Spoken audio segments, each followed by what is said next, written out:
खिलाफत उस्मानिया के दौर में पाँचों वक्त की अजान के लिए मुख्तलिफ लहजा इस्तेमाल करने का मुनफरिद तरीका राइज था। फजर की अजान की तर्ज जगाने के लिए थी। ज़ोहर की अजान की तर्ज में हिजाज की मौसीकी का रंग गालिब था।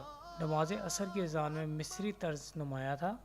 मगरिब की नमाज का वक्त चूँकि मुख्तसर होता था, लिहाजा अजान मगरिब की तर्ज ज़रा जल्दी और मुख्तसर रखी जाती थी।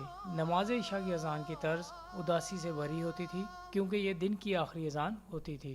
खिलाफत उस्मानिया के दौर में पाँचों वक्त की अजान किस अंदाज में दी जाती थी, मुलाहिजा फरमाइए। तरन्नुम सुबह सबाही। अल्लाहु अकबर अल्लाहु अकबर अल्लाहु अकबर अल्लाहु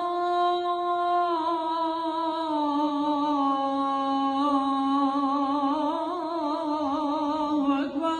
So this is the maqam of tarannum. It's called sabahi. It's to keep you awake. أذان الظهر مقامات ترنم ميلودي حجاز. Hijaz. الله أكبر الله أكبر الله أكبر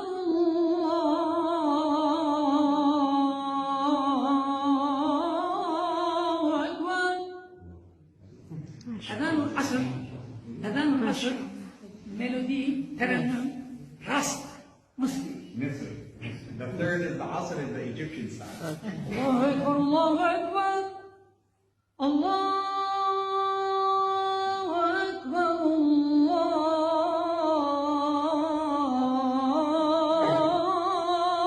أكبر.